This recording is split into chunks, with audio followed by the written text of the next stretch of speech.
आपने नाम सुना होगा, महाराणा प्रताप, महाराणा सांगा, उनके नाम के आगे क्या लग जाता था? महा।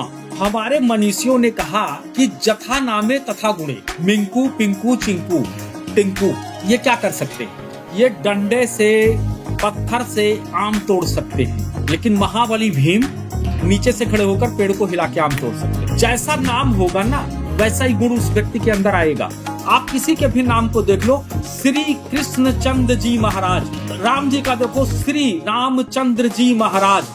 श्रीमद् भागवत कथा में उसका एक भाई था, उसका नाम धुंधकारी था, तो वो क्या करता था? अधाधुंध फायरिंग करता था। और एक का नाम क्या था? गोकर्ण। गोकर्ण ने क्या किया?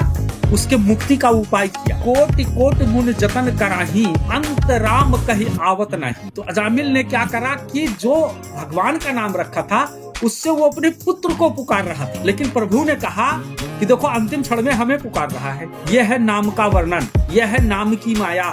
दो चीजें मनुष्य के जीवन में बहुत अनिवार्य है अगर इस धरती पे जीना है। एक तो उनको ज्योतिष का, ताकि वो अपने भूत भविष्य वर्तमान के बारे में जान सकें, और दूसरा आयुर्वेद का, कि ताकि वो अपना सही ढंग से इलाज कर सकें। बाकी तो शेष ईश्वर कृपा है। जय श्री राम शास्त्री जी। जय श्री राम। कैसे हैं शास्त्री जी? जी बढ़िया, फर्स्ट क्लास। शास्त्री जी, आज का प्रथम प्रश्न, ज्योतिष क्या है? कि सर्वप्रथम जो ज्योतिष है, ये वेदों का नेत्र कहा गया है। जो हमारे 4 वेद हैं उनके नेत्र हैं। और ज्योतिष एक बहुत बड़ा विषय है, जिससे कि व्यक्ति के जो पूर्व बीता हुआ काल है, जो अभी कालखंड चल रहा है, या जो आने वाला है, ये जैसे कहते हैं त्रिकाल, यानी तीनों कालों का ज्ञान करने का अगर कोई माध्यम ईश्वर ने दिया है, तो वो क्या दिया है? वो दिया है ज्योतिष। इसलिए ज्योतिष को कहा गया है वेदों का नेत्र। और इसके बाद आपको बहुत सारी क्रियाएं मिलेंगी, जैसे कोई पर्चा बनाता है, जैसे कोई भूत पूछ करके किसी के बारे में बताता है, जैसे और बहुत सारी क्रियाएं आपको मिलेगा। लेकिन वो क्या बता सकता है? बीता हुआ कल, और जो प्रेजेंट है वो प्रेजेंट में भी थोड़ा बहुत बता सकता है। बाकी जो आने वाला चीज है वो कोई नहीं बता सकता। वो अगर कोई बता सकता है तो सिर्फ ज्योतिष बता सकता है। तो ज्योतिष में किस प्रकार की गणनाओं की व्यवस्था की गई है? क्या नक्षत्रों का कोई विशेष तरह का अध्ययन होता है? देखिए, सबसे पहला नंबर जो हमारा ज्योतिष है, जब भी कोई महादशा चलती है व्यक्ति का, तो जैसे कहते हैं कि महादशा 2 होती है, एक लक और एक बैड लक, 2 महादशाएं चलती हैं। तो जैसे जब भी महादशा चल रही है, जैसे सपोज करो किसी की कुंडली में गुरु की महादशा चल रहा है, लेकिन गुरु उनके कुंडली में जो है वो नक्षत्र शनि का है, तो गुरु का फल ना मिलने के बजाय उस व्यक्ति को शनि के नक्षत्र का फल मिलेगा। जैसे गुरु का मतलब ये होता है कि कोई भी चीज आसानी से होना, यानी बहुत आसानी से हो जाना, उसे कहते हैं गुरु। और जो काम बहुत ही संघर्ष और कठिनाइयों के बाद में होना, उसको कहते हैं शनि। क्योंकि शनि जो होता है, उसका जो मंत्र है उसमें लिखा हुआ है कि ओम काक ध्वजाय विद्महे खड्गहस्ताय धीमहि तन्नो मंदः प्रचोदयात, यानी मंद गति से चलने वाले। तो ये मंद गति से चलते हैं। अब जैसे कि कुंडली में 9 ग्रह होते हैं, तो 9 ग्रहों में 27 नक्षत्र होते हैं। 27 नक्षत्र होते हैं, और एक एक नक्षत्र के एक एक जो है देवता होते हैं, उनके देवता भी होते हैं।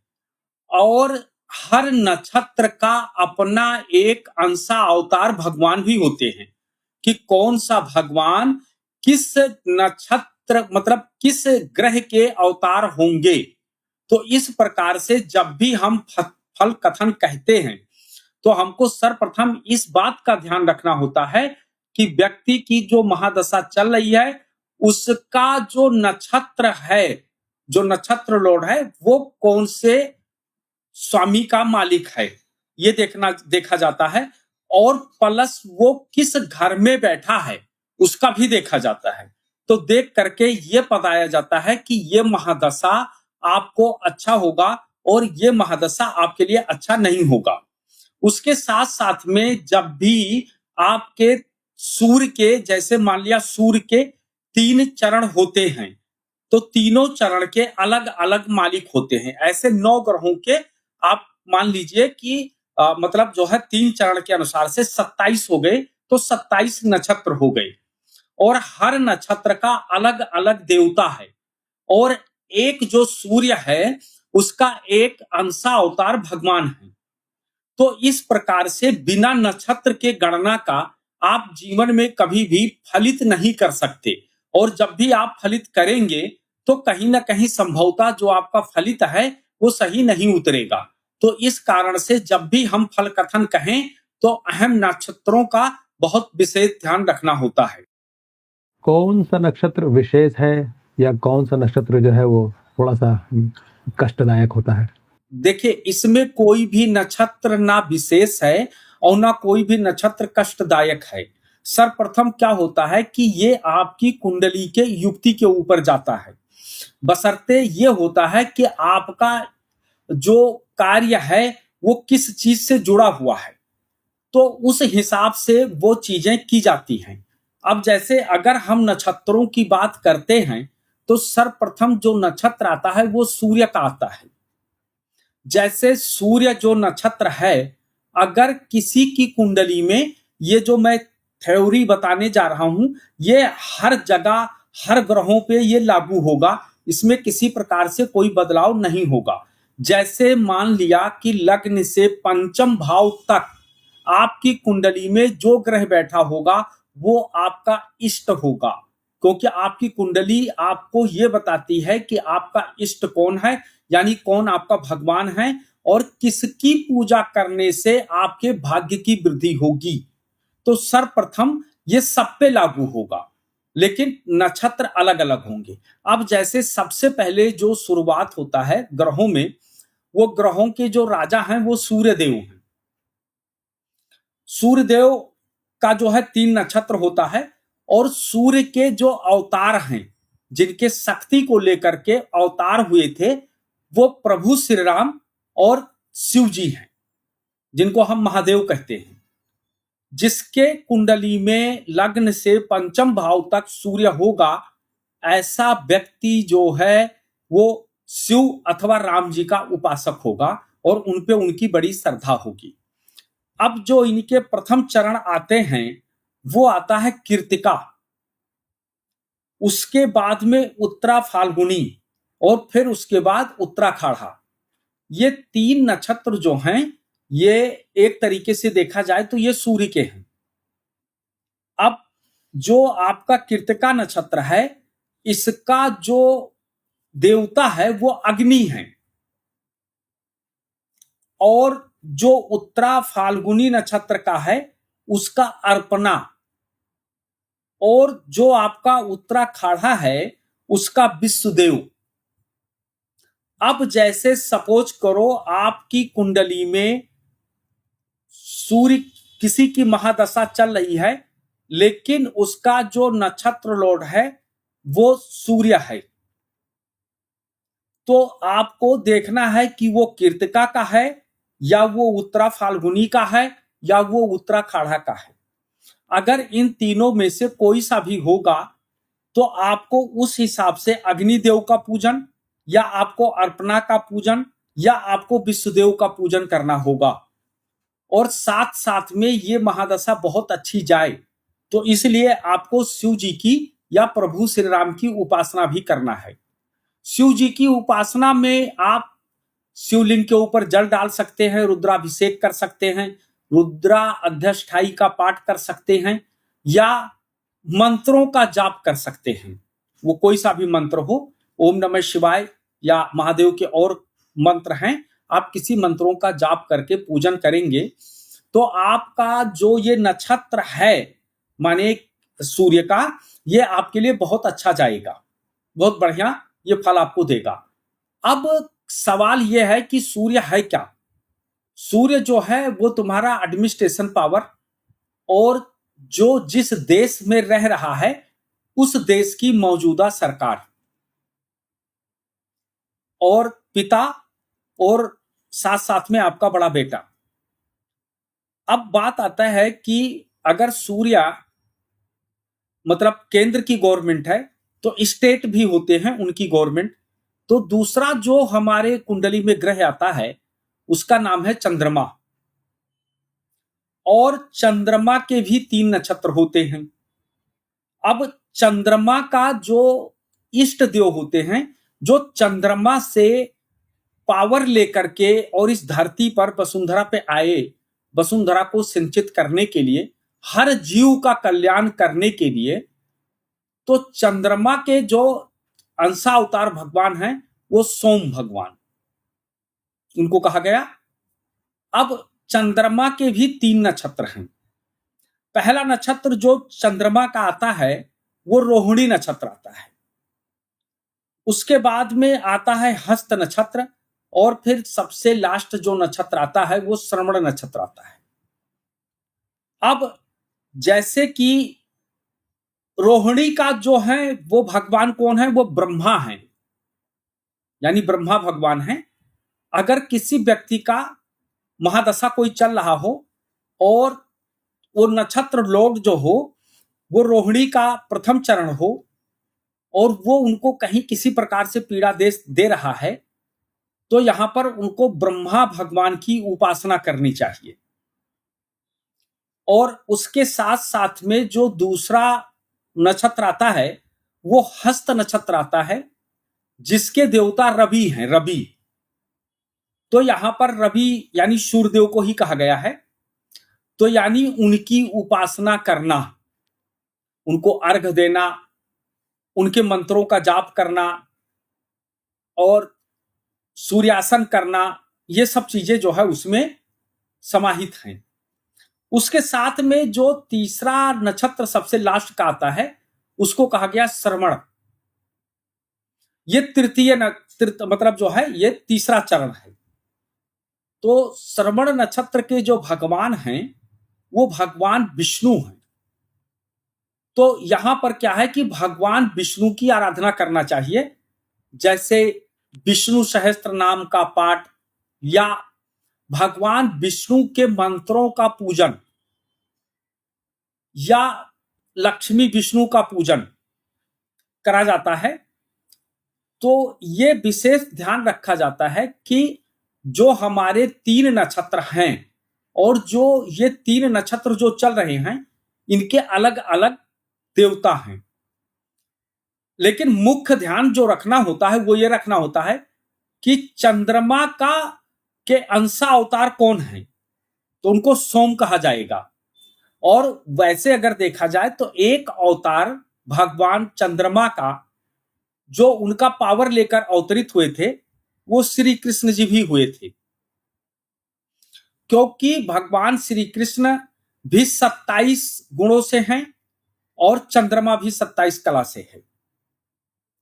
तो इसलिए हमारे जो वेदों में शास्त्रों में जो वर्णन मिला है वो ये है कि सोम, क्योंकि चंद्रमा जो है ना वो जल है, जल तत्व की राशि है।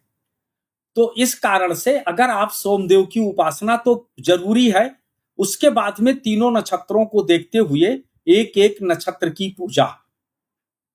अब चूंकि चंद्रमा जो है वो हमारी मां है और हमारा मन है और उसके साथ साथ में स्टेट गवर्नमेंट है, और चंद्रमा हमारा खान पान भी है। तो जब भी चंद्रमा किसी भी प्रकार से पीड़ित होगा तो व्यक्ति को काफी पीड़ा आता है, इसलिए चंद्रमा का विशेष ध्यान रखना चाहिए। अब चंद्रमा तू की स्टेट गवर्नमेंट है। अब जो दूसरा नक्षत्र लॉर्ड है उसका नाम जो आता है वो मंगल। अब जैसे मंगल को सेनापति कहा गया है और मंगल के जो अवतार माने गए हैं, जो मंगल के पावर लेकर के जो आए हैं वो चतुर्भुज भगवान, 4 भुजाओं वाले, और नरसिंह भगवान माना गया है। तो यहां पर आप वैदिक चतुर्भुज भगवान का जब भी मंगल का नक्षत्र हो और आप अगर किसी भी प्रकार से मंगल आपको पीड़ा दे रहा है तो सर्वप्रथम चतुर्भुज भगवान या आप जो है नरसिंह भगवान की साधना कर सकते हैं। अब इनके क्या है, 3 नक्षत्र इनके भी हैं। तो जैसे मंगल का जो पहला नक्षत्र है वो मृगशिरा है। अब देखिए यहां अगर किया जाए तो जब भी चंद्रमा मंगल के घर में जाता है तो नीच का माना जाता है। मतलब जब भी उसमें जाएगा, जैसे वृश्चिक के अंदर मेष और वृष जो होता है, तो जैसा कि मंगल का जो पहला नक्षत्र है वो मृगशिरा है और मृगशिरा का जो देवता है वो है चंद्रमा, यानी स्वामी चंद्रमा है। और चंद्रमा के बारे में पता, मन का कारक है। चंद्रमा जल तत्व की राशि है और मंगल अग्नि तत्व है।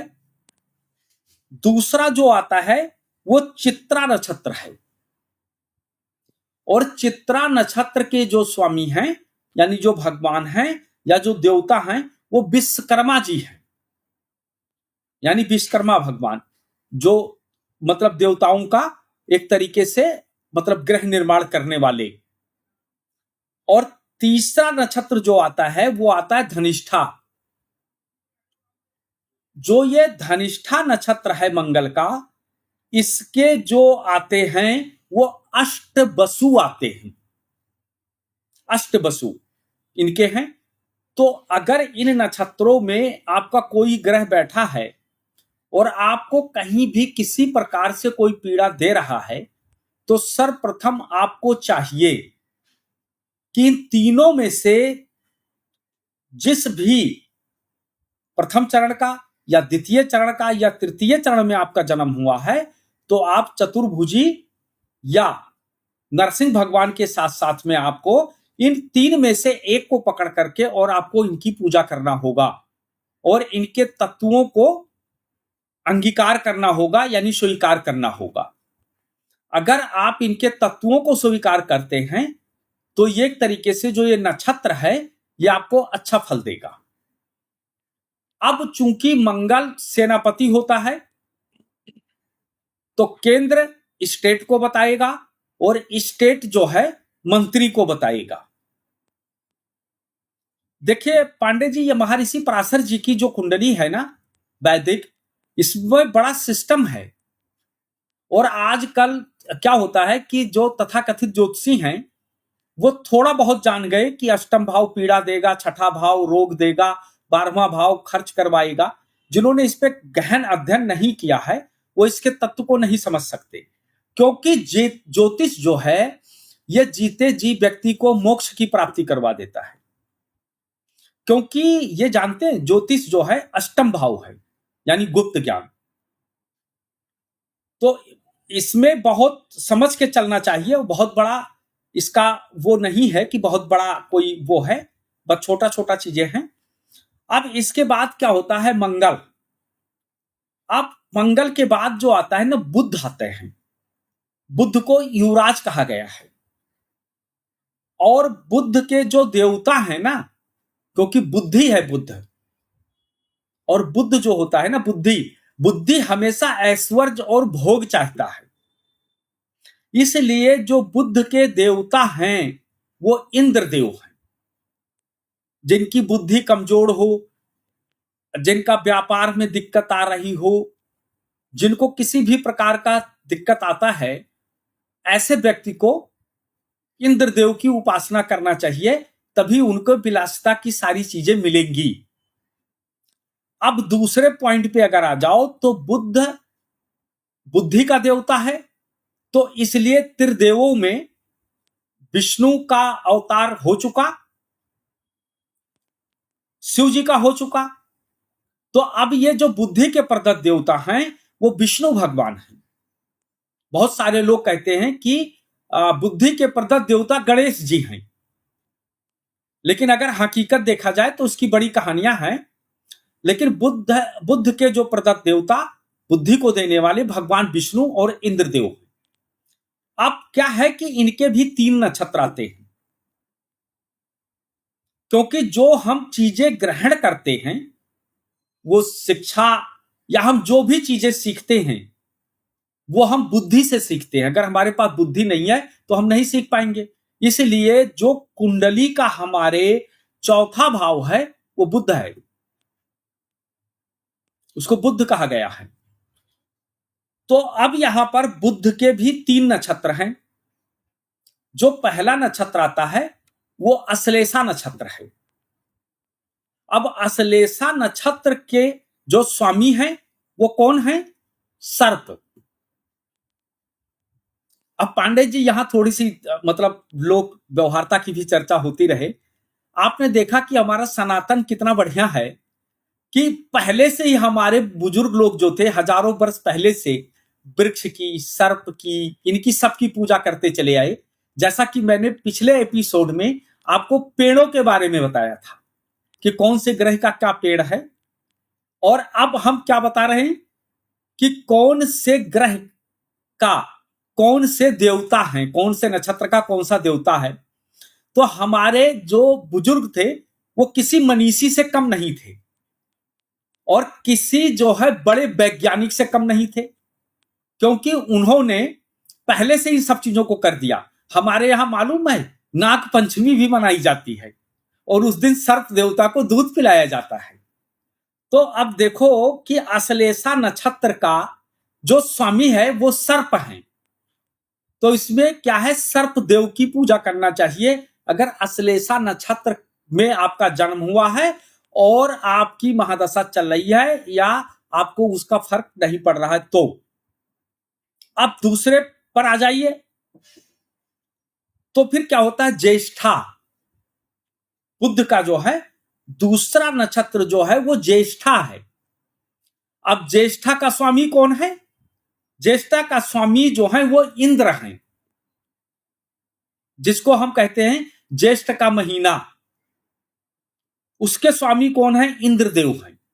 अगर हमारा जो महादशा है वो अगर हमारा जन्म द्वितीय चरण में हुआ है या जो हमारी जिसकी महादशा चल रही है उसका नक्षत्र लॉर्ड बुध है और द्वितीय चरण में हुआ है, तो हमें फिर इंद्रदेव की उपासना करना चाहिए। अब अगर जो हम आते हैं तो तीसरी नक्षत्र जो होता है वो बुध का रेवती है, और जो रेवती नक्षत्र के स्वामी हैं वो पूखा है। हमें उनकी पूजा करना चाहिए। और जैसा कि मैंने बताया कि आपका जो बुध है, बुध के जो देवता माने भगवान जो उनके अंश को लेकर पैदा हुए वो हरि विष्णु। तो यहां मुख्य जो है हरि विष्णु की उपासना करना चाहिए। अब इसके बाद क्या होता है कि बुध युवराज है।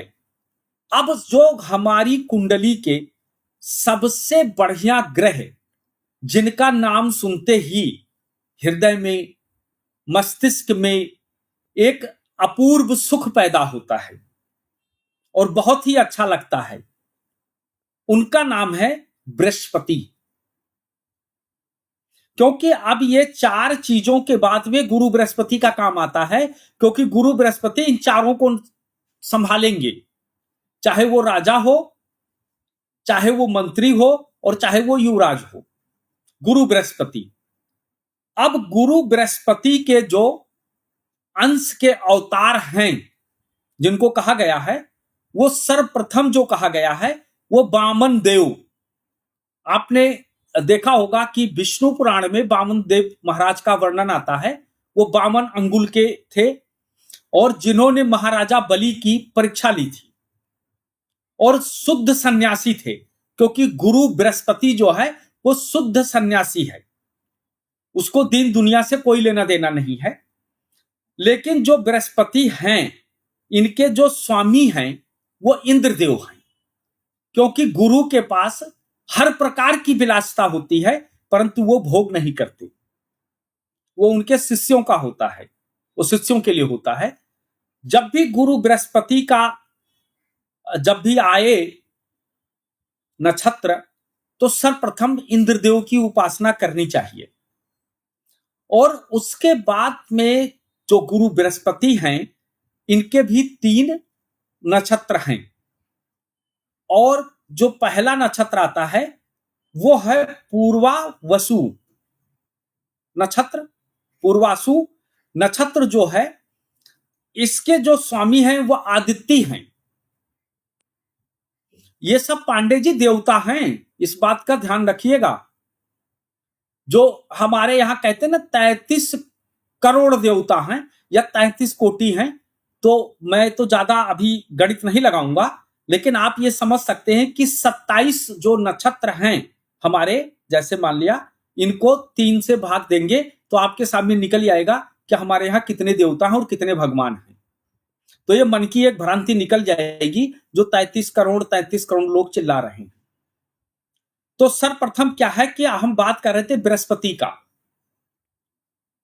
तो बृहस्पति का जो प्रथम नक्षत्र आता है वो पूर्वावसु आता है, और उसके जो स्वामी हैं वो अदिति हैं। जब भी हमारा महादशा चल रहा हो और उसका जो नक्षत्र लॉर्ड हो वो बृहस्पति का नक्षत्र हो और बृहस्पति का पूर्वावसु हो, तो ऐसे में व्यक्ति को क्या करना चाहिए? उनको जो है अदिति की उपासना करना चाहिए। अब जो हमारा दूसरा नक्षत्र आता है वो आता है विशाखा।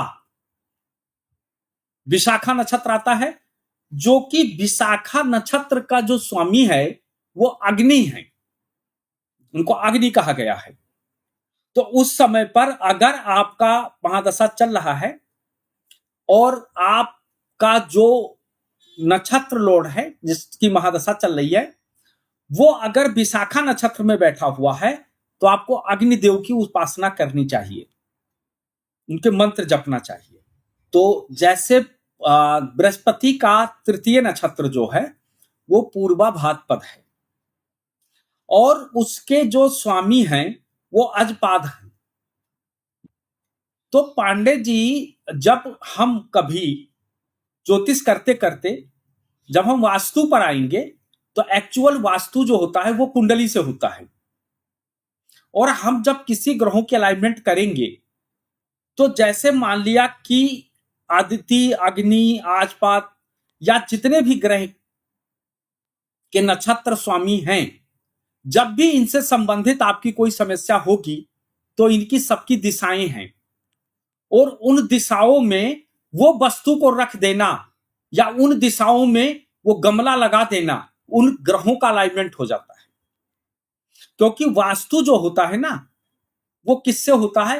वो कुंडली से होता है। सर्वप्रथम कुंडली हमको वास्तु बताती है। अब बृहस्पति आ गए जो हमारे गुरु थे। अब उसके बाद आदमी का जो आता है वो कर्म आता है। अब आ गया शनि का नक्षत्र। तो जैसे जो वो आ गया शुक्र का, मतलब शुक्र देव आ गए। तो जैसे शुक्र जो आए, इनके भी 3 नक्षत्र होते हैं, और शुक्र के जो देवता हैं, भगवान जिसके अवतार हैं, जो हर प्रकार के ऐश्वर्य को देने वाली हैं। आप जब दुर्गा सरस्वती पढ़ते हैं तो उसमें प्रसंग आता है कि मुक्ति भुक्ति देने वाली, यानी मुक्ति के साथ साथ भोग को भी देने वाली अगर कोई है तो वो मां दुर्गा है, दुर्गति को दूर करने वाली। इसलिए जो शुक्र का स्वामी, यानी जो शुक्र का अवतार, जो उनके पावर को ले हैं, वो मां दुर्गा है। और दूसरा अगर देखा जाए तो महादेव हैं, जो शुक्र के लिए बहुत प्रिय हैं, क्योंकि शुक्र को शुक्र बनाने वाले मृत सजीवनी विद्या है, जिसको प्राप्त करके शुक्राचार्य शुक्र बन गए। अब इनके जो है 3 नक्षत्र हैं। जैसे पहला नक्षत्र जो इनका आता है वो पूर्वा फाल्गुनी नक्षत्र आता है। अब पूर्वा फाल्गुनी नक्षत्र जो है, इसका स्वामी कौन है? इसका स्वामी भग। भग देवता की पूजा करना चाहिए। अब दूसरा जो आता है वो आता है पूर्वा खाड़ा, जिसके स्वामी जो हैं वो जल हैं, You can go to Mama बेटा. जल देवता जिनको कहा गया है। So lie down. अरे इसलिए आप देखते होंगे जब भी कोई व्यक्ति जल, पहाड़, हरियाली के पास जाता है तो उसका मन ऑटोमेटिक अपने आप मतलब प्रसन्न हो जाता है। अब इसका जो तीसरा नक्षत्र आता है वो आता है भरणी नक्षत्र, और जो भरणी नक्षत्र के स्वामी हैं यानी जिनको हम देवता बोलेंगे वो यमदेव हैं। तो यहां पर आपको यमदेव की उपासना करना चाहिए। अब आते हैं आपके कर्म के स्वामी शनिदेव। शनिदेव के भी 3 नक्षत्र हैं। अब जैसे आपका प्रथम नक्षत्र में अगर आपका जन्म हुआ है तो प्रथम नक्षत्र जो कहा जाता है करण, उसे पुष्य नक्षत्र हम कहते हैं। और जो पुष्य का स्वामी है वो गुरु है। दूसरा नक्षत्र जो आता है वह है अनुराधा। अब अनुराधा के जो स्वामी हैं वो है मित्र।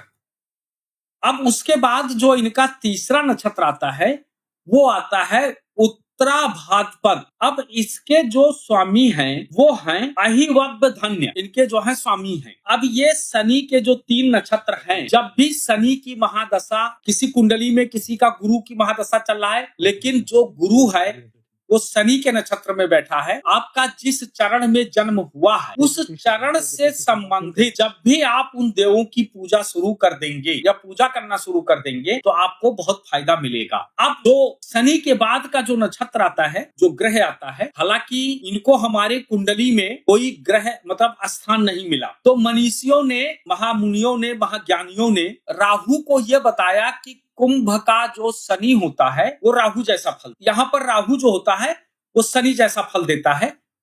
अब देखिए यहां पर शनि को मंद गति से चलने वाला ग्रह कहा गया है और राहु को बहुत फास्ट, बहुत तेज चलने वाला कहा गया है। लेकिन ये एक्सीडेंटल ग्रह है, जो जितना तेज चलेगा, बेलगाम चलेगा, वो कहीं भी कुछ भी कर सकता है। अब इसका जो अब इसके जो भगवान हैं, जो इसके अवतार आए हैं, वो जो आए राहु के, वो सर्पदेव हैं। और यहां शायद मैं शनि का बताना भूल गया था कि शनि का भगवान भैरव हैं और राहु का सर्प है। अब राहु के भी 3 नक्षत्र हैं। पहला नक्षत्र जो आता है, यहां इस बात का ध्यान रखना कि ये जितने भी राहु के 3 नक्षत्रों के जो स्वामी होंगे, इन पे ध्यान देना कि ये कौन है। जब आप देखेंगे तो आप सुनेंगे कि इतना बाहुबली ग्रह है, इतने बड़े इनको जो है बनाने वाले, और इनके बारे में जनता या ज्योतिषी क्या कहते हैं।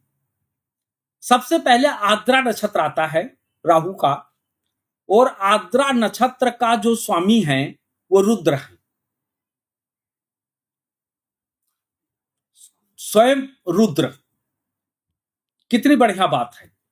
जब किसी का स्वामी प्रथम चरण में जन्म हुआ है तो रुद्र भगवान की उपासना करना चाहिए।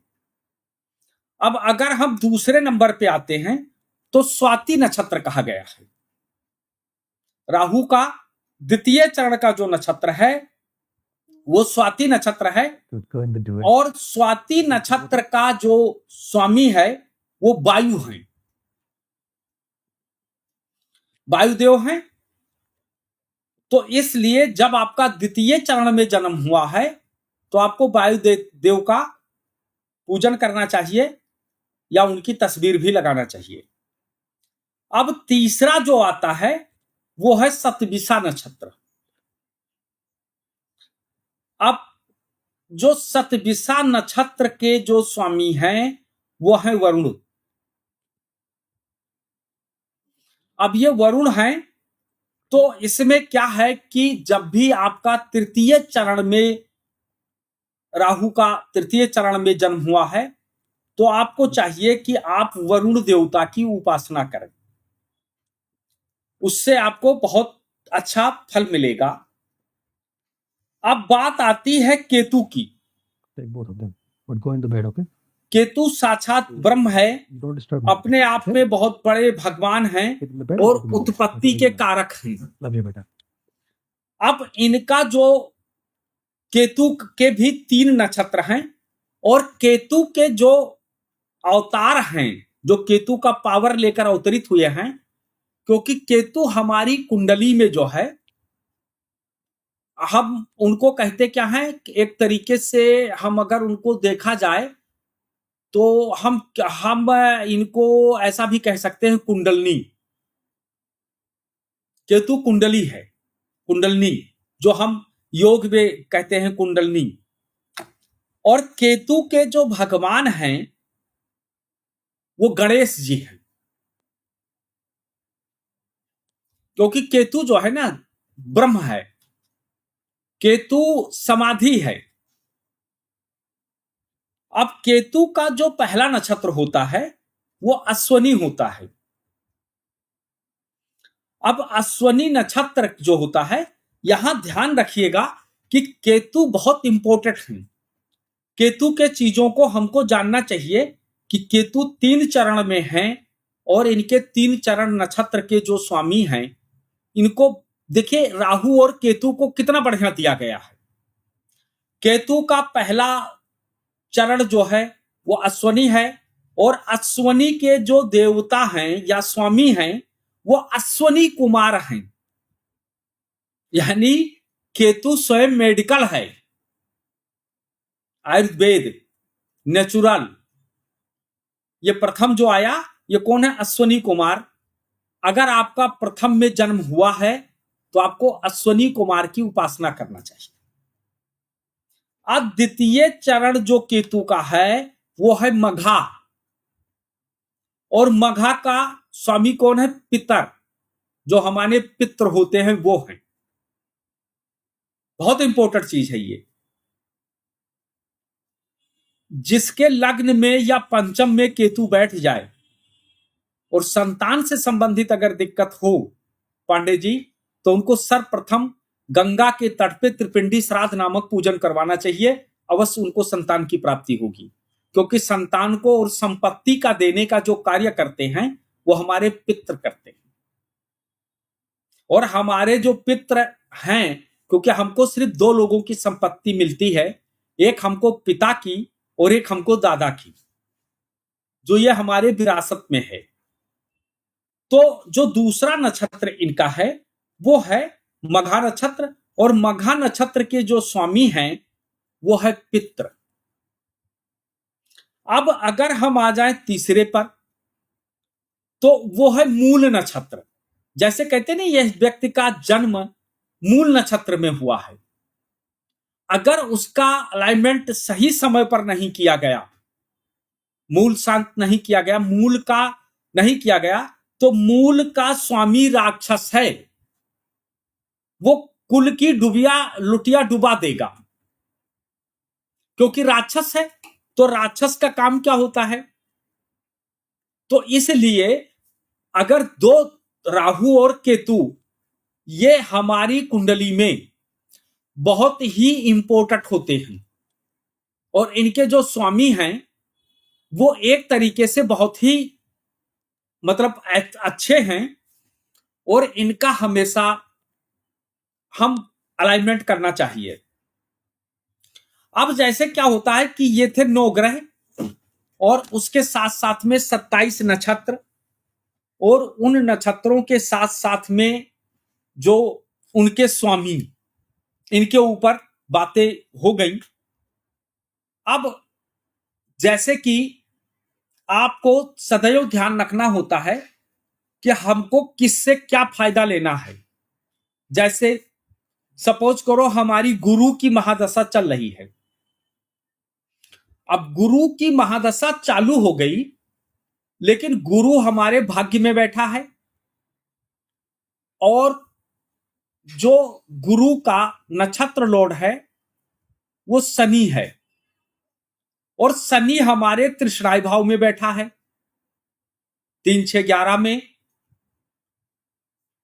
तो हमको क्या करना होगा? सर्वप्रथम गुरु से उसका फल लेने के लिए हमको जो शनि का नक्षत्र है और उसका जो स्वामी है उसकी उपासना, और प्लस वो बैठा कहां है? तृतीय भाव में, उस घर के लॉर्ड का नक्षत्र। इन दोनों को लेकर के जब हम अपनी कुंडली पे काम करेंगे तो हमारी कुंडली बहुत बेहतरीन चलेगी, हमें फिर किसी भी प्रकार का दिक्कत नहीं आएगा। अन्यथा गुरु बृहस्पति की महादशा हो और शनि का नक्षत्र हो, व्यक्ति को बहुत परेशान कर देगा। उसके बाद क्या होता है? गुरु में गुरु चला, फिर जैसे गुरु के बाद शनि आया, या जैसे अंतरदशा जब आती जाएगी तो उसके उसी हिसाब से लॉर्ड बदलते जाएंगे। जब वो बदलते जाएंगे तो हमको इसी तरीके से हमको उनको भी बदलते रहना है। गुरु में इनका, गुरु में शनि में इनका, गुरु में बुध में इनका, गुरु में केतु में इनका, गुरु राहु में इनका। इस तरीके से ये हमको बदलना पड़ेगा। लेकिन जो मूल शनि है, जो गुरु के नक्षत्र में बैठा है, वो वहीं रहेगा, वो वहीं रहेगा। उसके बाद की चीजें बदलेंगी। तो हमको क्या है? जिस ग्रह की महादशा चल रही है और जो नक्षत्र का स्वामी है उस नक्षत्र को लेना है, और जो उस जिसके घर में वो बैठा है उनको लेना है। जब हम इन दोनों पे काम करना शुरू कर देंगे तो हमारा समय बहुत बढ़िया चलेगा। अब जैसे कई बार क्या होता है कि आपने देखा होगा, जब हमारे गांव में कहावत कही जाती थी, देखो इस व्यक्ति को कितना, कौन से नक्षत्र में जन्म लिया था कि इसने अपने पिता की सारी लुटिया डुबा दी, सारा मारा, सब कुछ वो कर दिया। कितना बड़ा संपत्ति दादा बाबा छोड़ के गए थे और इसने सब खत्म कर दिया। और दूसरा आदमी कहेगा कि देखो इस व्यक्ति को, देखो कि इसके घर पे कुछ भी नहीं था, लेकिन ना जाने कौन से नक्षत्र में इसका जन्म हुआ कि इस नक्षत्र में जन्म होते ही ये व्यक्ति कितना धनवान बन गया। बात ग्रहों की नहीं कहते हैं, बात पितरों की नहीं करेंगे, बात पिता की नहीं करेंगे, लेकिन बात नक्षत्र की जरूर करेंगे। और उसके बाद भूल जाएंगे, ज्योतिषी के पास जाएंगे। ज्योतिषी जो मतलब, क्योंकि ज्योतिष बहुत बृहद है, ऐसे कोई ईश्वर का नेत्र या वेदों का नेत्र नहीं बन सकता भाई। उसको बनने के लिए कितना बड़ा होगा, उसका स्वरूप कैसा होगा, इसका वर्णन या इसको आप अपने मन में सोच सकते हैं। तो ऐसे कोई बन नहीं सकता। तो इसको बनने के लिए क्या होता है कि लोग जाते हैं, तुम्हारी तो शनि की महादशा चल रही है और तुम बहुत पीड़ा में रहोगे, तुमको बहुत सारी दिक्कतें आएंगी। अब वो व्यक्ति दुखी हो जाता है। अगर वहां पर यह बता दिया जाए कि तुम्हारा शनि की महादशा चल रही है, लेकिन नक्षत्र का जो स्वामी है वो राहु है, तो तुमको क्या करना है? गंगा जी स्नान करना है, अयोध्या का पंचकोसी परिक्रमा करना है, या 14 कोसी या 84 कोसी करना है, या तुमको जो है गिरिराज जी की परिक्रमा करना है, क्योंकि राहु पैरों का कारक है। जितने अपने पैर को चलाओगे उतना राहु प्रसन्न हो जाएगा, तो इसलिए परिक्रमा करो। फिर राहु को जो आप पवित्र ग्रह बताया गया, राहु पवित्र ग्रह है, पवित्र। अगर राहु को आपने साध नहीं पाया तो गलत आचरण में ले जाएगा, और अगर आपने साध लिया, चुटिया रख लिया, पहले के लोग मोटी चुटिया रखते थे, कलम यहां तक होती थी, ठीक है। गंगा जी हर पर्व पे स्नान करने जाते थे। आज कहते हैं अरे स्नान करने से क्या होता है? तो जब भी अगर उसको बताया जाए कि महादशा इसकी चल रही है, लेकिन आपका जो नक्षत्र लॉर्ड है वो राहु है, तो आप परिक्रमा करें, गंगा जी स्नान करें, और उसके बाद में चिड़ियों को दाना डालें। आपका सही हो जाएगा। अब ये तो बताते नहीं है शनि की महादशा चल रही है, अब वो व्यक्ति आकर के डिप्रेशन में चला जाता है और चद्दर कंबल ओढ़ के घर में पड़ा रहता है, क्योंकि सही गाइडेंस करना चाहिए। देखो, कहावत कही गई है कि दो लोग ऐसे होने चाहिए जिनको कभी भी किसी के डर में काम नहीं करना चाहिए। दो नहीं बल्कि तीन लोग हैं, तीन लोगों के बारे में कहा गया। एक तो गुरु को कहा गया है, एक वैद्य को कहा गया है, और एक परामर्श देने वाले को। बेशक विभीषण ने रावण से लात खाई, लेकिन बात तो वाजिब कहा था ना उसने। ठीक है भाई, जो आदमी परामर्श दाता होते हैं, जो परामर्श देने वाले होते हैं, वो उचित बात जब कहेंगे, और राक्षस प्रवृत्ति का आदमी जब होगा तो उसको समझ में नहीं आएगा, तो वो जायज सी बात है लात मारेगा। और लात मारता कौन है?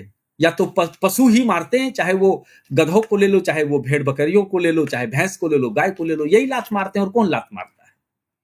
तो विभीषण ने लात तो खाई, लेकिन उन्होंने जो बात कही वो बहुत ही काम की कही। अगर वो मान लेते तो शायद आज लंका होता, जैसे अयोध्या है वैसे लंका भी होता है, तो लंका। इसी तरीके से क्या होता है कि हमेशा नक्षत्र लोड पे काम करना चाहिए। अगर नक्षत्रों पे आप काम नहीं करेंगे ना, तो आपके लिए बहुत समस्या पैदा हो जाएगी, और खास तौर पे उनके लिए पैदा होगी जो व्यक्ति बड़ी आस लेकर के किसी बड़े ज्योतिषी के पास आते हैं। इसलिए सर्वप्रथम नक्षत्रों को देखना चाहिए और नक्षत्रों का ज्ञान करना चाहिए। अब उसके साथ साथ क्या है कि नेत्र, वेदों का नेत्र ज्योतिष कहा गया है, या ईश्वर का नेत्र यानी ज्योतिष यानी ज्योति कहा गया है। तो ऐसे नहीं कहा गया। सर्वप्रथम क्या होता है कि ज्योति और ज्योतिष ये दोनों रिसर्च का विषय है। जैसा आपने सोचा नहीं कि आंख बनी है हरि दर्शन के लिए, तीर्थ यात्रा के लिए, अच्छी अच्छी चीजें देखने के लिए। अब आप, कोई आदमी ऐसा है जिसके पास आंखें ना हो, और आप उसको बताओ, वो आपसे सवाल करे कि दूध का रंग कैसा है, तो आप बताओगे सफेद। सफेद कैसा होता है? बगुले की तरह। तो बगुला कैसा होता है? तो आप हाथ दिखाओगे ऐसे टेढ़ा मेढ़ा, वो ऐसे टेढ़ा मेढ़ा देखेगा, तो कहेगा नहीं नहीं नहीं नहीं, इसको मुझे नहीं पीना, क्योंकि ये गले में अटक जाएगा। क्योंकि उसको ज्ञान नहीं है ना, वो तो आपके पास आया है ना ज्ञान लेने के लिए। तो आप सीधा बताओ कि दूध जो है वो गंगा जल के समान है। बस इसमें फर्क इतना है कि ये सफेद है, बाकी दोनों पानी है। इसी तरीके से ये चीजें होती हैं। अब पांडे जी, जो सबसे इंपॉर्टेंट चीज है, सबसे जरूरी चीज है, अब आपने ये तो सुना कि 9 ग्रह, 27 नक्षत्र और इनके एक एक स्वामी। अब ये जो स्वामी हैं ये क्या करते हैं? बहुत बड़ा प्रश्न है पांडे जी ये। जैसे सपोज करो आप अयोध्या आओ घूमने के लिए, तो आप पहले प्रोग्राम बनाओगे ना कि मैं अयोध्या में क्या क्या देखूंगा, क्या क्या चीजें देखने लायक है। और आपने कोई प्रोग्राम, कोई प्लान ही नहीं बना रखा, तो आप क्या करोगे? जहां जो दिखा देगा वो देख लोगे आप। तो आपको यह जानना चाहिए कि ये जो 9 ग्रह हैं, जो 27 नक्षत्र हैं, ये हमारे बॉडी में क्या करते हैं, हमारे शरीर में क्या करते हैं। अब बड़ी मजेदार बातें हैं। हम अपने एक मित्र से मिलने गए, तो उस मित्र ने एक बोतल लाए, तो उसमें पिंक कलर का कुछ प्रिय पदार्थ था, उसको सामने रख दिए। तो कहने लगे कि, हमने कहा ये क्या है भाई लाल लाल कलर का? तो कहने लगे शास्त्री जी ये एनर्जी ड्रिंक है ये। मैंने कहा एनर्जी ड्रिंक? कहने लगे हाँ। हमने कहा यार महर्षि पराशर जी ने तो हमको यह बताया था कि आपके कुंडली में जो ग्रह है उनके एक अवतार भगवान हैं, और उसके बाद में उनके 3 चरण हैं, और 3 चरणों के 3 देवता हैं, और तीनों एनर्जी हैं। उन्होंने तो देवताओं को एनर्जी बताया, इससे एनर्जी लिया जाएगा। अब भाई साहब ये तो चमत्कार की चीजें आ गई कि आपने एनर्जी ड्रिंक दे दिया हमको। अरे बहुत अच्छी बात है भाई। तो आपको जो ये मैंने बताया कि 9 ग्रह, 27 नक्षत्र, और फिर उनके हर नक्षत्र के मतलब एक एक स्वामी, ये हमारी कुंडली में एनर्जी देते हैं, ये हमारे बॉडी में एनर्जी के कारक हैं। जब भी महादशा चलती है तो महादशा में व्यक्ति क्या बोलता है ज्योतिषी? सिर्फ 3 शब्द। क्या बोलता है? मार्केस चल रहा है। तो किस प्रकार का मार्केस? आर्थिक, मानसिक, शारीरिक। अरे भाई साहब ये तो सब जानते हैं। आर्थिक मतलब पैसा, मानसिक मतलब मन, और शरीर का मतलब शरीर। भाई पैसा से मरा तो मर गया, और मन से मरा तो मर गया, और अगर शरीर से मरा तो मर ही गया। तो इनको आर्थिक, मानसिक, शरीर से निकालने का जो काम करता है, ये तीनों में किसकी जरूरत पड़ती है? एनर्जी।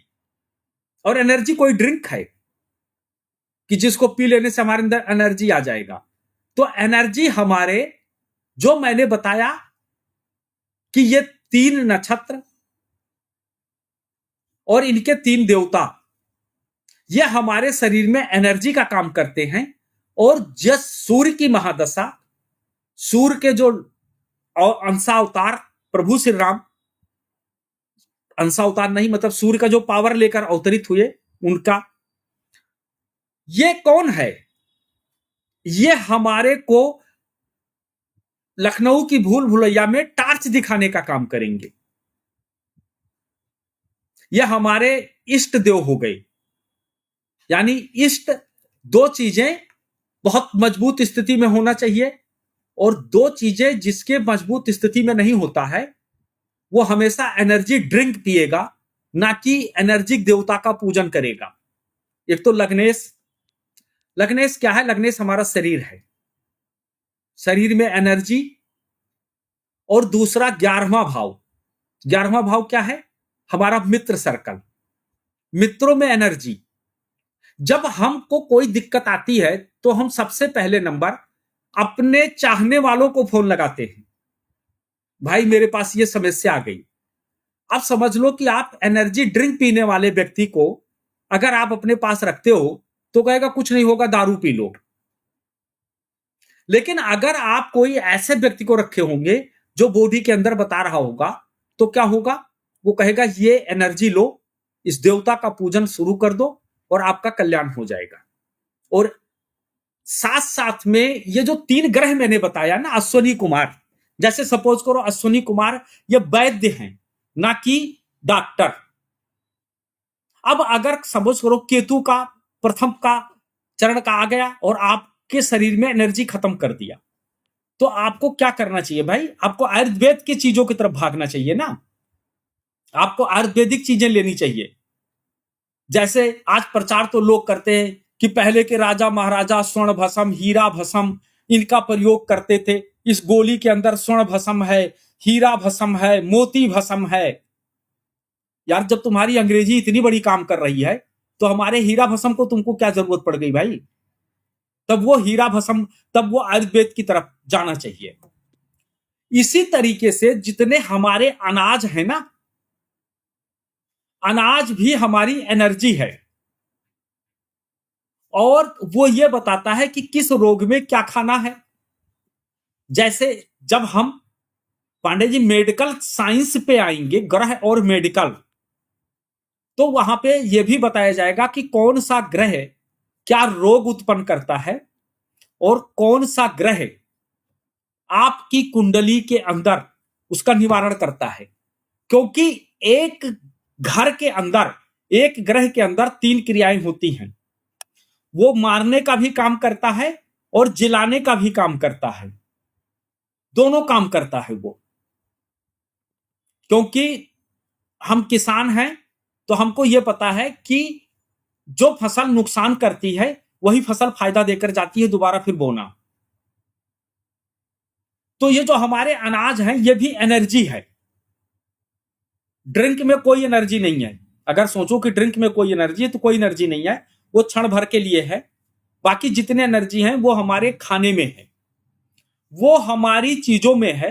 तो ये जो हमने जिन ग्रहों की बात करी, सूर्य के 3 नक्षत्र, अब लोग ये बता देंगे कृतिका और इनमें आपका जन्म हुआ है, तो ये 3 नक्षत्रों में आपका जन्म हुआ है, तो आप सूर्य की उपासना करो। भाई मेरे, सूर्य की उपासना करने से कुछ नहीं होगा। यहां सूर्य के साथ में आपको सूर्य को नहीं, आपको प्रभु श्री राम या शिव जी की भजन करो। और उसके साथ में ये तो देखो कि कौन से चरण में तुम्हारा जन्म हुआ है। अब मूल नक्षत्र में तुम्हारा जन्म हो गया, मान लिया केतु के नक्षत्र में जन्म हुआ है, तो क्या तुम कहां चले गए? या मंगल के नक्षत्र में आपका जन्म हुआ तो आप कहां चले गए? आप मूलों में चले गए क्या? ये देखा जाता है नक्षत्र का गणना। जब हम इसके आगे बढ़ेंगे ना, तो नक्षत्र के पाए होते हैं, कौन से पाए में किसका जन्म हुआ है। क्योंकि आपने अक्सर सुना होगा कि लोग क्या कहते हैं, इसके पैरों में जब से इसका पैर ना मेरे घर में पड़ा, तब से भाई साहब हम क्या बताऊं कि हम तो जो है राजा से रंक हो गए। और भाई साहब क्या हुआ, कहो मत यार। जब से लड़का हमारे घर में पैदा हुआ है ना, तब से भाई साहब हमारे पास था क्या, लेकिन आज देखो सब वैभव मेरे पास है। ये क्या है, चरण चरण। शनि के बारे में कहा गया ना कि लोह शरण पर जब प्रभु आवे, धन जन संपत नष्ट करावे, समता त्राम रजत शुभकारी, स्वर्ण सरब सुख मंगल भारी। जैसे वो कहावत है कि पहले भीम जैसे बलिष्ठ बच्चों को माएं जो है ना, शिला पे बैठ के जन्म दे देती थी, और आज छोटे छोटे 2 किलो 1.5 किलो 500 ग्राम के बच्चे को पैदा करने के लिए नर्सिंग होम जाना पड़ता है। और वो कहते हैं कि इससे क्या होता है, 2 शब्दों में अंग्रेजी के जीवन यापन कर रहे हैं, एक बट और दूसरा लेकिन। इसमें वो अपना पूरा जीवन व्यतीत कर रहे हैं कि ये नहीं होता। अगर होता नहीं है तो तुम्हारा पिता ने जो 10 बीघा खेत रखा है, किसी आश्रम को दान कर देता है, तुम 10 बीघे खरीद लेना। आदमी का पूरा जीवन उच्च शिक्षा और एक बेटी की शादी और 2 कमरे का घर बनाने में पूरा जीवन व्यतीत हो जाता है, पूरा जीवन। ये इतना सा संघर्ष होता है। और लोग कथा क्या कहते हैं, अमूक बाबा हमारे सामने आया और अरबपति खरबपति बन गया। क्यों क्यों? वो कहावत है ना कि उन्होंने उन मनीषियों के बताए हुए रास्ते पे चले, ना कि भोगियों की तरफ। जो भोगी होंगे वो तो आपको बताएंगे कि जितना आप व्यसन में रहोगे, जितना आप धूम्रपान इनका सबका प्रयोग करोगे, तथा तथा चीजों का प्रयोग करोगे, उतना जीवन का आपका एंजॉय बनेगा। और मनीषी हमेशा कहते हैं, क्योंकि पहले क्या होता था, जब हम लोग अयोध्या में रहते थे, ज्योतिष का काम करते थे, तो हम लोगों का फिटनेस चेक होता था। आश्रम से हमारे कनक भवन में जो है वैद्य जी होते थे, तो गुरु जी हमारे लेकर जाते थे, कहते थे इनका नाड़ी शोधन करो, देखो कहीं इनके अंदर कोई ऐप तो नहीं आ गया। क्योंकि हम लोगों को दूध, बादाम, घी, कम से कम एक एक व्यक्ति को 100 ग्राम घी दूध में डाल करके और 100-150 ग्राम बादाम डाल करके उसको उबाल उबाल के सबको मिलता था। फिटनेस चेक किया जाता था और इतनी मेहनत करवाते थे कि हमको यह नहीं पता चलता था कि हम दाएं करवट सोए हैं या बाएं करवट। और सुबह 4 बजे पहली घंटी बजती थी, गमछा लपेटते थे और अपने काम पे लग जाते थे। गोबर उठाना, ये करना, वो करना, फिर उसके बाद आटा लगाना, फिर एक चूल्हा जलाता था, तावे रखना, ये करना, भोजन बनाना, उसके बाद में जो है मंदिर की सफाई करना, सब कुछ तैयार कर देना, गुरुजी को नहलाना, गुरुजी के कपड़े धोना, फिर उसके बाद जो है नित्य कर्म करने के बाद फिर विद्यालय पढ़ने जाना। तब हम लोगों के चेहरे पे आज भी ओज बना हुआ है, तेज बना हुआ है। और आजकल के 18 साल के लड़के को देखो तो उनके चेहरे पे यदि अगर फेयर एंड लवली ना लगाएं पांडे जी, तो पहचान में नहीं आएंगे हैं। तो ये ओज है। तो इसीलिए जो ये आप देख रहे हो कि संसार में ये जो कोई भी बाबा आए, किसी भी प्रकार के आए, कोई भी धर्म का अनुसरण करने वाला व्यक्ति आया, उसके जिंदगी में आप ये जरूर देखोगे कि वो राइज कर रहा है।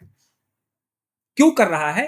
क्योंकि वो हमारे वैदिक चीजों को मान रहा है, वो हमारे वैज्ञानिक मनीषियों के बारे में मान रहा है। हमारे जो मतलब महर्षि पराशर जी थे, इनका तपोस्थली गोंडा परास गांव में है। परास गांव गोंडा, ये सरयू नदी के तट पे है। पहले वो सरयू नदी की धारा होती थी, लेकिन धीरे धीरे सरयू जो है अब थोड़ा कम होती जा रही हैं। तो महर्षि पराशर जी का जन्मस्थली है और उनकी एक मूर्ति थी। आप पांडे जी मानेंगे नहीं, वो मूर्ति 2 से 3 बार चोरी हुई और तीनों बार पकड़ी गई। लास्ट में जब सरकार उसकी सुरक्षा नहीं कर पाई तो उसको उठा करके जमा घर में रख दिया, जहां पर माल खजाने में। महर्षि पराशर जी इतने बड़े तत्व ज्ञानी थे कि उनको सब कुछ पता था। और पांडे जी ज्योतिष से कितना गहन अध्ययन है, प्रभु मैं आपको क्या बताऊं कि इसका जो अध्ययन कर लिया, वो काम क्रोध मदमोह लोभ सबसे विरक्त हो गया जीते जी। 2 ही चीज ऐसे हैं जो मुक्ति की तरफ ले जा रहा है, एक हमारा श्रीमद् भागवत कथा और दूसरा ज्योतिष। हम एक बार एक व्यक्ति के पास गए तो उन्होंने हमसे कहा, शास्त्री जी मैंने 3 बार श्रीमद् भागवत कथा पूरा पढ़ डाला। मैंने कहा प्रभु जी माफ करना, तुमने एक बार भी नहीं पढ़ा। कह लगे क्यों? हमने कहा अगर आपने श्रीमद् भागवत कथा पढ़े होते तो आप मेरे पास बैठ के बीड़ी ना पी रहे होते, क्योंकि श्रीमद् भागवत कथा मुक्ति की तरफ ले जाता है, व्यसन की तरफ नहीं। तो आप बीड़ी पी रहे हो बैठ करके और बता रहे हो 3 बार मैंने पढ़ा। इसी तरीके से ज्योतिष है, और ज्योतिष में खास तौर पे 12वां घर जो हमेशा त्याग बताता है, बलिदान बताता है, चैरिटी बताता है। अपना समस्त कमाया हुआ कौन सा फॉरेस्ट हॉस्पिटल कौन सी है, थोड़ा मैं वो नहीं बोल पा रहा हूं, उसका देखो क्या है, कितना अरबों रुपया कमा करके उसने सब कुछ दान कर दिया। ऐसे आप कई लोगों को देखोगे जो उन्होंने अरबों खरबों रुपया आपदा में दान करते हैं। ये क्या है भाई? द्वितीय भाव तुम्हारा धन है और 12वां भाव जो तुम्हारा है वो क्या है? त्याग, देने का काम करता है। और एक हम हैं कि हम पूरे जीवन किसी को 1000 10,000 रुपया नहीं दे सकते। कितना फर्क है? तो जिन लोगों ने ग्रह नक्षत्र को पकड़ा और ग्रहों नक्षत्रों पे चलना सीखा और हमारे मनीषियों को अपना आदर्श माना, जब हम गोत्र पूछते हैं तो लोग कहते हैं वत्स गोत्र। आज के युवा पीढ़ी से पूछो तो उनको गोत्र नहीं पता है। ये धागा को जनियों को धागा बताते हैं, कर्ण छेदन को बताते हैं कि ये बेकार है। वैसे अब एक प्रथा चली है, जब ये फिल्मी दुनिया वाले कान छेदाना शुरू कर दिए तब से लड़के लोग भी कान छेदाना शुरू कर दिए।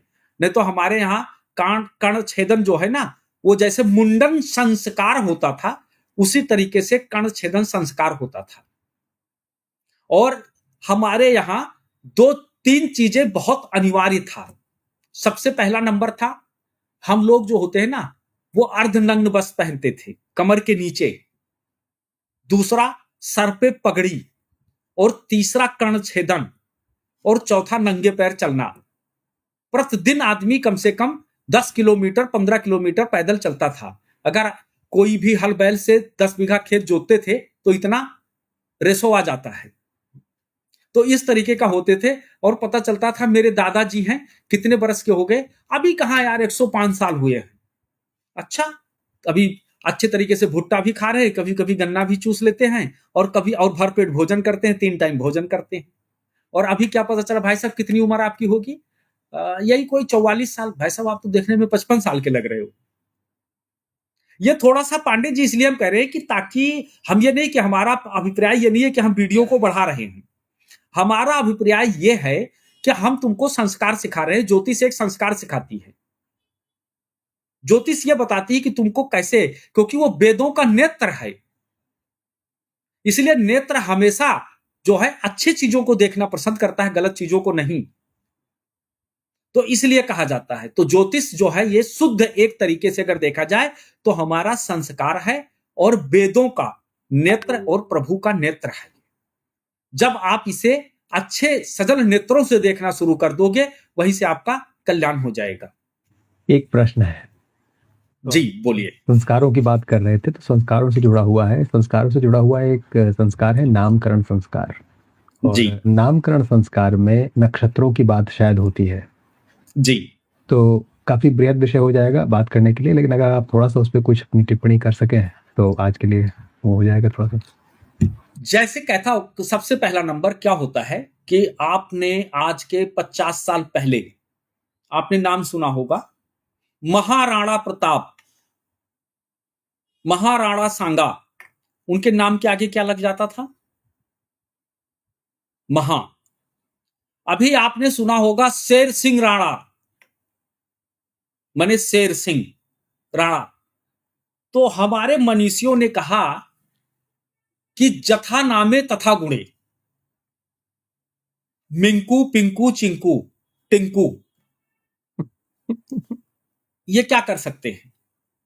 ये डंडे से पत्थर से आम तोड़ सकते हैं, लेकिन महाबली भीम नीचे से खड़े होकर पेड़ को हिला के आम तोड़ सकते हैं। हम जब ये नामकरण संस्कार जब करते हैं, जब किसी बच्चे का जब नाम करते हैं, जब किसी बच्चे का नाम रखते हैं, तो सर्वप्रथम कुंडली का जरूरत होता है हमको। और जब कुंडली में हम ये देखते हैं, जो हमने 3 नक्षत्रों की बात करी कि जैसे सूर्य के 3 नक्षत्र हैं, अब सूर्य के मान लिया 3 नक्षत्र हैं, और 3 नक्षत्र के जो होते हैं उनके 3 देवता हैं। जैसे सूर्य का क्या है? कृत्तिका, उत्तरा फाल्गुनी, और उसके बाद में उत्तराखाढ़ा नक्षत्र आ गया। अब इस पे क्या है कि हमने कृत्तिका का क्या बताया? अग्नि, उत्तरा फाल्गुनी का अर्पणा, और हमने उत्तराखाढ़ा का विश्वदेव बताया।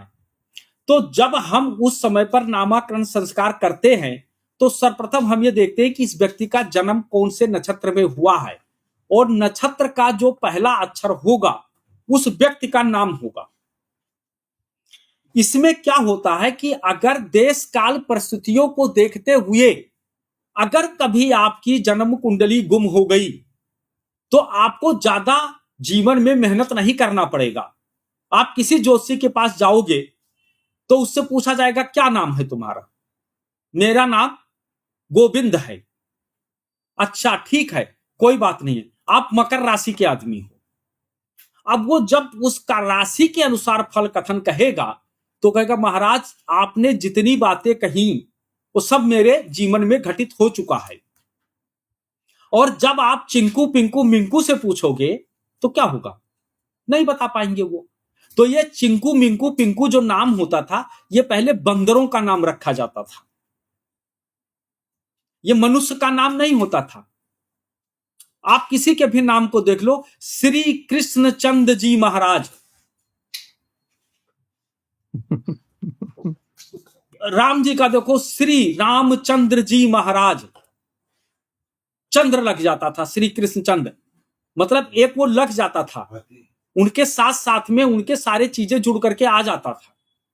इसलिए इस संसार में जैसे वस्त्र, भोजन, एनर्जी ड्रिंक की जरूरत है, उसी तरीके से आपको हमेशा ध्यान रखना कि नाम का भी बहुत सख्त जरूरत पड़ता है। जैसा नाम होगा ना वैसा ही गुण उस व्यक्ति के अंदर आएगा।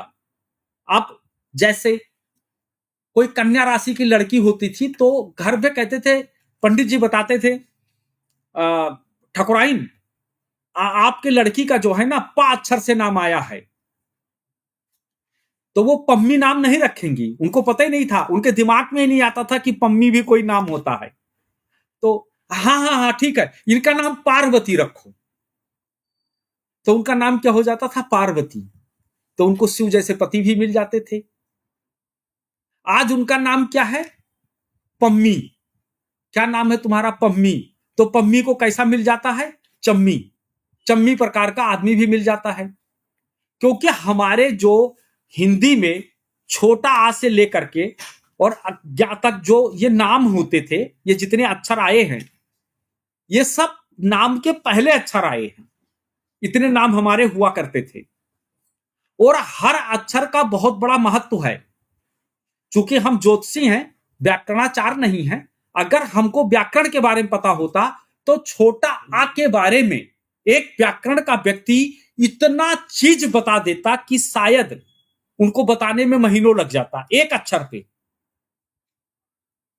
तो जिस दिन से हमने गलत तरीके का नामकरण संस्कार शुरू कर दिया, क्योंकि हमने क्या सोचा था कि हम को कोई लड़का मिलेगा, हम उससे लव करेंगे, और लव करेंगे तो हमारी जब लड़की होगी तो उसका ये नाम रहेगा, और लड़का होगा तो उसका ये नाम होगा।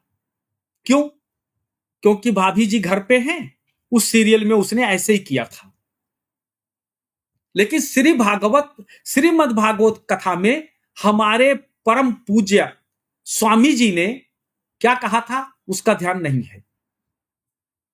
उसका ध्यान नहीं है कि उन्होंने ये कहा कि जो है भागवत के अंदर कि उसका एक भाई था, उसका नाम धुंधकारी था, तो वो क्या करता था, अधाधुंध फायरिंग करता था। और एक का नाम क्या था, गोकर्ण। गोकर्ण ने क्या किया, उसके मुक्ति का उपाय किया।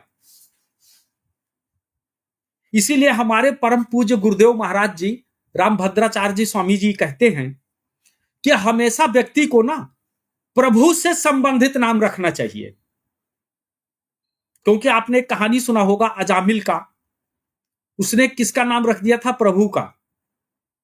और जब वो पीड़ा में आया, हमारे कौन सा पुराण है, ब्रह्म पुराण है या हमारा गरुड़ पुराण है, दो में से कोई पुराण है, उसमें लिखा गया है कि जब व्यक्ति की मृत्यु होती है तो 100 बिच्छुओं के समान उनको कष्ट होता है, डंक लगता है उनको। तो जिस समय व्यक्ति मृत्यु की पीड़ा से जूझ रहा होता है, उस समय पर उसको अगर ईश्वर याद आ जाए, समझ लो कितनी बड़ी बात है। लेकिन ईश्वर याद नहीं आता। बाबा गोस्वामी दास जी ने क्या कहा है कि कोट कोट मुन जतन कराही, अंत राम कही आवत नहीं। तो अजामिल ने क्या करा कि जो भगवान का नाम रखा था, उससे वो अपने पुत्र को पुकार रहा था। लेकिन प्रभु ने कहा कि देखो अंतिम क्षण में हमें पुकार रहा है। यह है नाम का वर्णन, यह है नाम की माया। जथा नामे तथा गुणे, जैसा नाम होगा वैसे गुण होगा।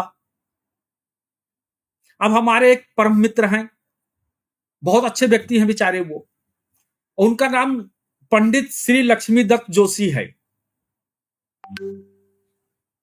तो वो सर्वदा शौक श्रृंगार या फला फला चीजों से वो सर्वदा मुक्त रहते हैं। आज तक उन्होंने शायद कभी एक आध बार प्रेस किया हुआ कुर्ता पजामा पहने होंगे या कुर्ता धोती, नहीं तो उन्होंने अपने जीवन में कभी प्रेस करवा के भी नहीं पहना है। ऐसा कोई विद्वान पंडित मिलेगा आपको जिनको शास्त्रों का, वेदों का, ज्योतिष का ज्ञान हो और उसके बावजूद धोती कुर्ता प्रेस करवा के ना पहनते हो, या उन्होंने साबुन ना लगाया हो? नहीं मिलेंगे ना। तो ये क्या है, उनके नाम, क्या नाम है, पंडित लक्ष्मी दत्त। पंडित लक्ष्मी, साक्षात लक्ष्मी है। दत्त माने वो आ गए भगवान की श्रेणी में नाम। तो जैसा नाम है वैसा ही होगा।